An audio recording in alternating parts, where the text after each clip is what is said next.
The GOAT debate is an intensely futile and convoluted conversation when talking about any sports league. Different people have different opinions and others will take into account factors that some will not have even considered. Formula 1 is no different. Over the 75 years of our competition taking place, everything has changed, from the circuits, to the cars, to the driver safety, and the drivers themselves have gone from moderately fit and healthy for the most part, if you ignore Ferrari's first F1 race winner Jose Froilan Gonzalez, to super athletes who have bodies like temples that make the girls and boys drool for them. Thus, with the significant changes since the 1950s and the recent influx of less informed fans thanks to the likes of Netflix's Drive to Survive series, a lack of knowledge of the history of F1 is rife. Toxic fan culture has also increased, meaning that anyone who even slightly mentions someone's favourite driver in a negative light is crucified like you've just told them that you collect children and keep them in your basement in your spare time. Around the time Drive to Survive first got popular, a certain Lewis Hamilton was on cloud 9, still winning and fighting for world championships, which both increased his fan base and got more viewers saying that he really was the GOAT of Formula 1. But I disagree. This video aims to critically and fairly analyse Lewis Hamilton's career in a way that doesn't set unfair expectations or mean that I'm just trashing his name without actually saying anything noteworthy. And no, before anyone says anything, I'm not a Lewis hater, nor a Verstappen or Alonso fan, nor a supporter of any driver on the F1 grid, so I have no ulterior motives to disrespect him while making this video. Let's get on with this.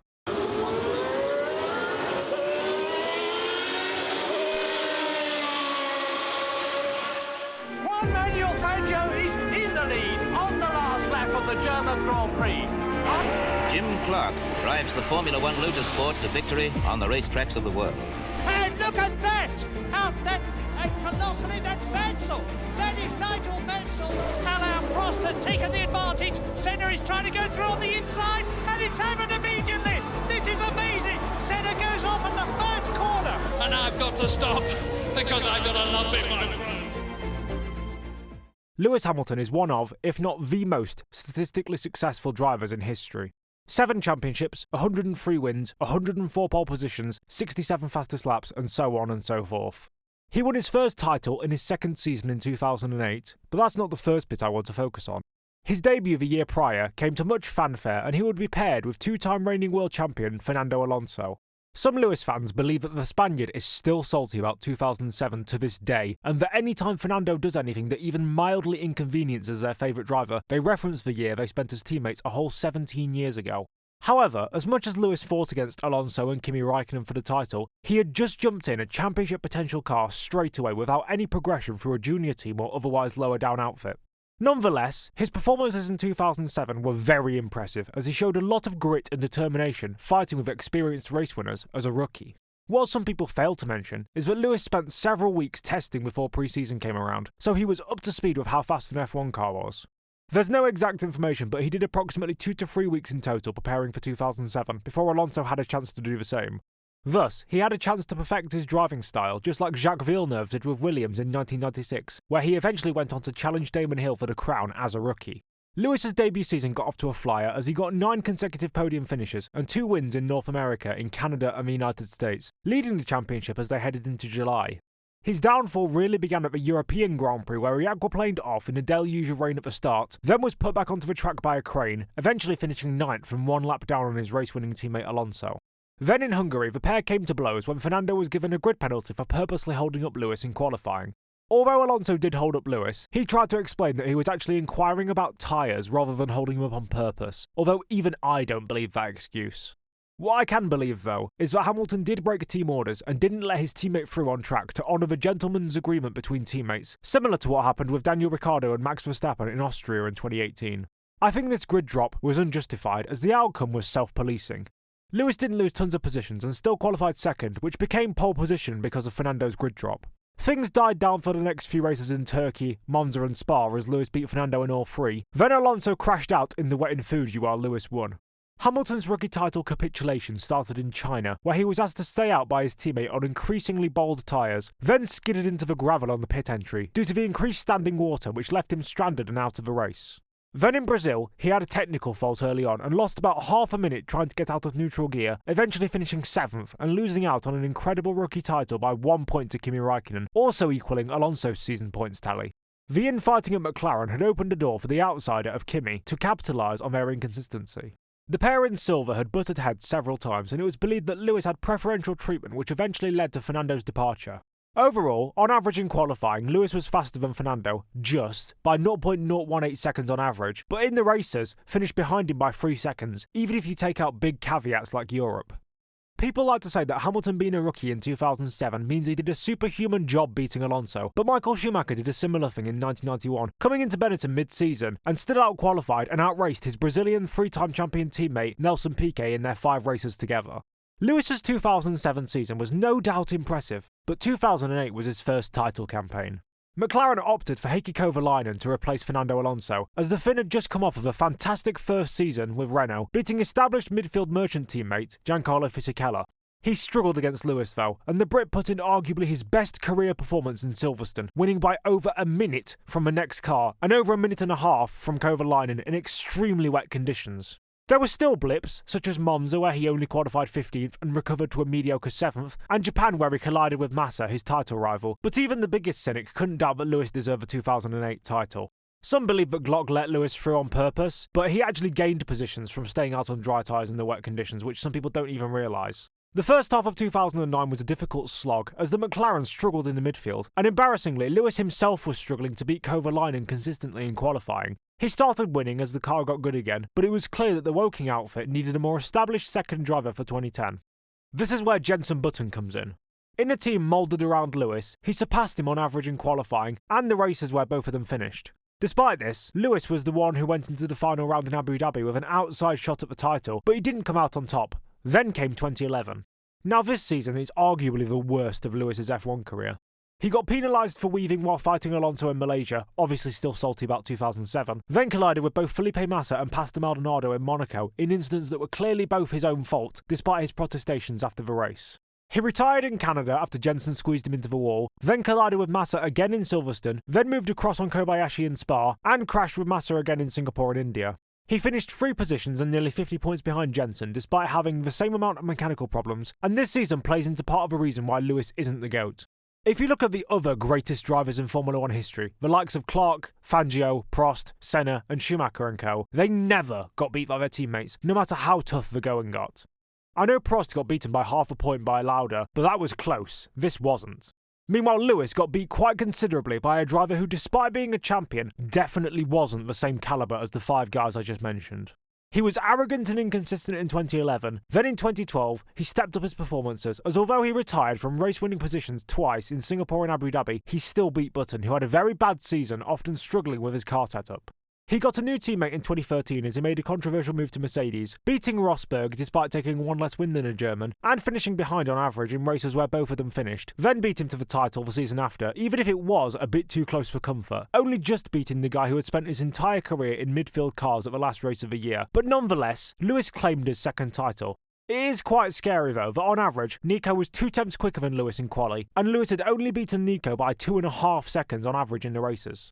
Then came what I think is Lewis's best campaign of his career. He took the crown in 2015 with 3 rounds remaining in COTA and asserted dominance over his teammate that he hadn't shown since 2009. It's maybe a bit ironic then that Lewis's best campaign was followed by one that had so much lost potential. Now, I just want to point out, before Nico Rosberg got in one of the most dominant cars in F1 history, he only had 1 race win, and the only teammates he'd beaten were the inconsistent and mediocre Kazuki Nakajima and a 41 to 43-year-old Michael Schumacher. I actually did a video on Schumacher's Mercedes stint, as in my opinion it was incredibly underrated, and you can check it out in the top right corner of your screen. But nonetheless, Lewis was Nico's first properly world-class teammate, and in 2013 and 14 had definitely stood up well against him. After a lacklustre 2015, Rosberg went to extreme lengths to try and beat Lewis in 2016 and took full advantage of his chances. Now, many Lewis fans often say that 2016 was a lost title purely because of Malaysia, where he lost 25 points due to a mechanical failure, but they failed to mention that in Monaco and Canada, Nico had brake problems and a slow puncture respectively. Overall, they had a very similar reliability rate in the races, as Nico finished 7th and 5th in those 2 events that Lewis won, losing 34 points in Monaco and Canada to Lewis's 25 in Sepang. Also, I purposely didn't mention Spain because I think that was a racing incident. Lewis went for a closing gap and Nico squeezed him too much. But the main thing about 2016 that many people don't realise is that it should never have happened in the first place. Comparisons can be drawn between the ability of Rosberg and Hamilton as a pair and the teammate duo of Rubens Barrichello and Michael Schumacher at Ferrari. Arguably Schumacher's quote-unquote worst title was in 2003 when he struggled in the European heatwave, but even despite his problems, he outscored Rubens considerably and the Brazilian wasn't even close to usurping him. Meanwhile, with Lewis against Nico, the Brit was just coming off a fantastic season of dominance, only to lose to a guy who really wasn't anywhere near as hyped up as Lewis was. As bad as the going got for the likes of Schumacher, Senna or Prost to give examples, they never, and I mean never, apart from Ayrton and Alain beating each other in their time at McLaren, and Alain against Lauda by half a point in 1984, got beat by the likes of John Watson, René Arnoux, Elio De Angelis, Gerhard Berger or Damon Hill, all of which are drivers comparable to Nico Rosberg in terms of ability. Meanwhile, Lewis has been beaten or equalled at one point or another by 4 of his 6 teammates, and conveniently, the only 2 that didn't beat him were obvious number 2 drivers who had no threat to him. His years from 2017 to 2020 winning titles were mostly good, as although Valtteri could keep up in qualifying somewhat, averaging to about 2 tenths behind him overall in their 4 years together, Lewis had a clear measure of him in the races and fought off Vettel in both 2017 and 2018 for the title. 2021 was a very sloppy year, as car performance between him and the Red Bull fluctuated to the point where it was negligible, and they were both the best car at different points. And in my opinion, the only collision between Lewis and Max that was definitely Lewis's fault was Silverstone, with Monza being a racing incident and Jeddah being the fault of the FIA, who should have realised that to force someone to give a position back to someone else, you have to tell both drivers and teams what's going on, you utterly stupid clowns. And yes, while Lewis should have won Abu Dhabi, he lost a potential 50 points from things that could have been avoided in Baku and maybe Monza if you want to count that, while Max lost another 25 potential points as a direct result of Lewis. Whoever won that race at Yas Marina would have deserved that 2021 title. It's just a shame that it was ruined by meddling from the FIA, who have had a sheer drop-off in competency since Charlie Whiting's passing. 2022 was another bleak year for Lewis, like 2016 and 2011, as he couldn't beat George Russell. And before anyone mentions experimental setups, it was Russell who won in Brazil, not Lewis after they'd done the experimental setups. And surely, a multiple-time champion can beat a guy coming into a big team for the first time. After all, it is the same excuse they used for Alonso in 2007, so why not here? George beat Lewis on average in the races in 2022, and despite a good resurgence in 2023, Lewis wasn't exactly dominating him, less than a tenth quicker on average in qualifying, and 3 seconds better in the races.